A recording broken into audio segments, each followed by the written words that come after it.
En bon français, qu'est-ce K-E-S-S-E accent aigu, qu'est-ce que tu vas faire? Peux-tu arrêter de niaiser? Ben non, faut pas les contrarier, ça a complètement dégénéré. La rencontre du Trisac du Mont. Hey, tente-moi pas. Ouais. Bonjour Mario. Il y a peut-être des enfants mal élevés aussi dans le transport scolaire. Peut-être. Mais tu sais, ce que je comprends pas là, c'est quand un enfant se comporte mal dans un autobus. Les chauffeurs là, ça c'est un autre dossier. Mais quand les enfants se comportent mal, un avertissement, 2 avertissements, 3e, tu marches. Puis là, le papa, la maman va faire un petit caca nerveux. Puis là, tu dis, ben écoutez, élevez vos enfants. Mais je pense qu'ils n'ont pas ce pouvoir-là. C'est ce qu'elle m'expliquait. Ben, c'est ça qu'il faut donner. C'est que l'école qui aurait ce pouvoir-là. Mais là, dans certains cas, l'école dit au transport scolaire, c'est ton problème, nous autres. Les conséquences, ben, c'est sur le terrain de l'école. Dans le transport... Ouais, puis les centres de service, encore une fois, échappent le ballon puis prennent pas en charge les problèmes courants au quotidien qui seraient, je suis désolé de dire, assez faciles à régler. Tu sais pas te comporter en groupe, tu sais pas vivre, tu marches. Papa, maman va prendre la voiture, va aller t'emmener. Puis quand tu seras mieux élevé, tu pourras rembarquer dans l'autobus. Je sais pas. Benoît, Trump qui répète hier que le 51e État, oui, c'est à l'ordre du jour, ça va toujours être à l'ordre du jour, il tient à ça. Est-ce que Mark Carney, est-ce imaginable que Mark Carney annule sa visite à la Maison-Blanche? Parce qu'il a toujours dit que lui, non, mais il a toujours dit que c'était la condition de base, là, que la souveraineté du Canada soit respectée. Ouais. Mais tu sais, Émile Gaudreau a fait en 2019 Menteur. Ça, en juillet 2025, il y a Menteuse. Moi, j'invite Émile Gaudreau à préparer les 2 menteurs qui se rencontrent parce que Carney nous a dit une chose à propos de la première conversation avec Trump qui était fausse. Trump, on n'a pas besoin de le prouver. C'est un sacramouille de menteur. Alors, les 2 vont se rencontrer. Est-ce qu'on va savoir la vérité? Est-ce qu'on va vraiment savoir ce qui sera dit dans cette rencontre-là? Moi, je pense que Carney n'a pas le choix. Il faut y aller. C'est le monstre qui vit à côté de nous autres. Mais, tu sais, est-ce que, tu sais, on parle du Canada, de la souveraineté du Canada, qui est pas négociable.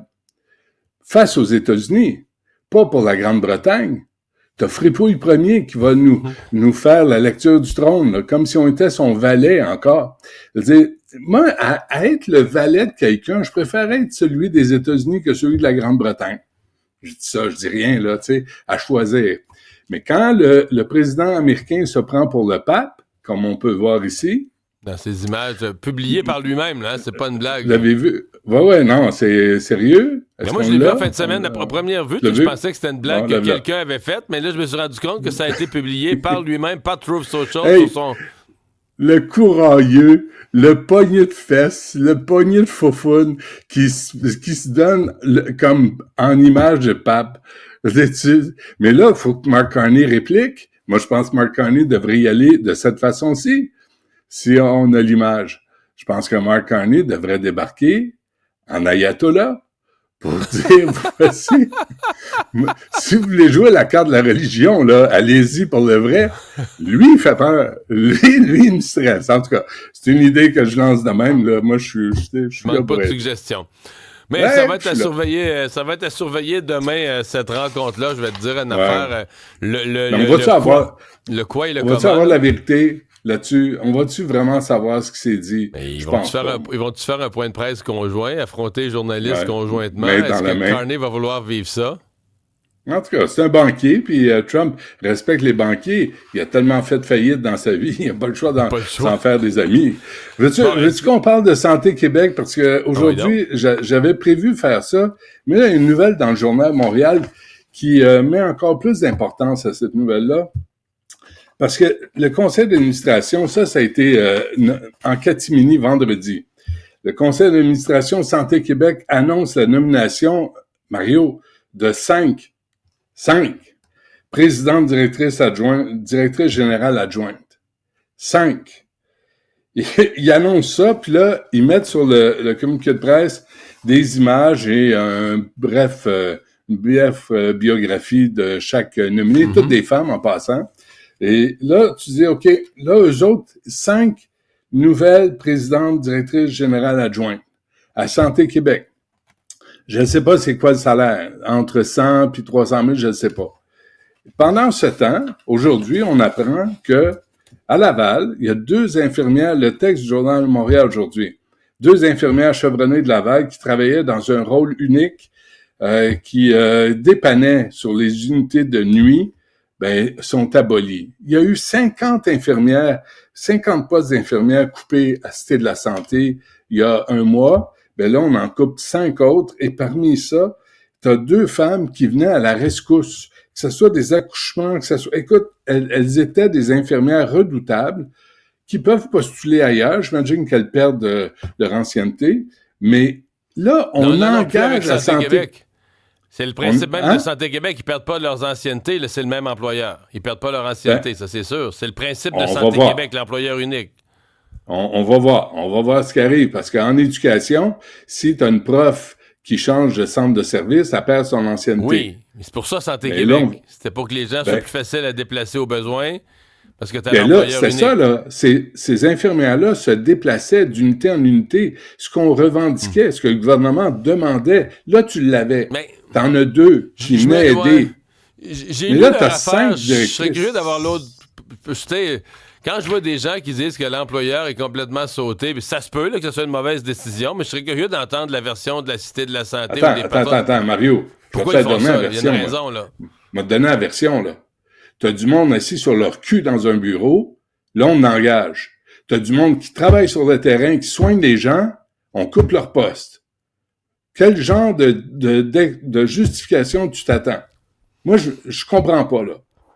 Là, à un moment donné, là, il faudrait dire à Christian Dubé, le ministère de la Santé, là, c'est pas Domtar. C'est pas la même affaire. Puis là, c'est le saccage complet. On engage des gestionnaires, puis on met du monde sur le terrain. L'automne passé, ce que les syndicats nous avaient décrit comme des coupures de poste, là, finalement, c'était des déplacements. C'est parce que la convention collective interdit de changer un cadre de travail. Fait que si t'as trop de monde de jour, puis t'en manques la nuit, faut que t'abolisses le poste de jour, aussi fou que ça paraît, plutôt que de déplacer une personne. Faut que t'abolisses le poste de jour, tu crées un poste. Oui, t'as une justification, tu crées un poste de nuit pour déplacer la personne. Elle travaillait la nuit. Elle travaillait la nuit. C'est pour ça que elle venait à la rescousse. J'aimerais savoir ce cas-là, mais je me méfie quand on nous fait une annonce de scandale. La dernière fois, c'était pas vrai. Attends, c'est moi qui fais le scandale. Il n'y a pas un syndicat qui m'a appelé pour dire, là, Benoît, tu vas dire ça. Ça marche pas de même. Regarde ça aujourd'hui, là. Regarde ça aujourd'hui, là. Santé Québec, là, a mis 20 gestionnaires de plus. T'as Abergel qui est assis sur son cul chez lui à 500 000 par année. Puis les choses vont pas mieux. Elle est où, Mme Biron, pour régler le problème de Maisonneuve-Rosemont? En passant, je sais pas si tu as vu l'image de Québec solidaire, qui utilise la crise de l'hôpital Maisonneuve-Rosemont pour demander des dons au parti. Peux-tu croire ça, toi? Québec solidaire demande des dons en utilisant ce qui se passe à l'hôpital Maisonneuve-Rosemont. Faites un don au parti qui se bat pour faire rénover Maisonneuve-Rosemont. Ouais. Bon. Là, on va envoyer Vincent Marissal en voiture de luxe. C'est quoi cette affaire-là? Mais parlant de Québec solidaire, est-ce que tu vois Sol Zanetti remplacer Gabriel Nadeau-Dubois comme co-porte-parole? Sincèrement, je m'en fous. Je m'en fous, ils peuvent s'organiser comme ils veulent. C'est un parti qui a plus de sens. C'est pas un parti pour la souveraineté du Québec. Mais là, si t'avais Sol Zanetti et Ruba Gazal, t'aurais les 2 plus souverainistes à la tête du parti. Imagine le reste. Mais tu sais, Vincent Marissal, il voulait être choisi comme candidat pour le Parti libéral. Il faut s'en souvenir de ça, puis ça n'a pas marché. Ils ont invité Jean-Luc Mélenchon, cette infâme créature de la politique française, de la France insoumise. Moi, je n'ai plus aucune estime pour Québec solidaire. Là, il veut de l'argent. Envoyez-leur de l'argent. Ouais, ou à la fondation de l'hôpital. Il faut choisir. Oui, peut-être plus à la fondation de l'hôpital Maisonneuve-Rosemont. Hey, merci Benoît. À demain. Salut.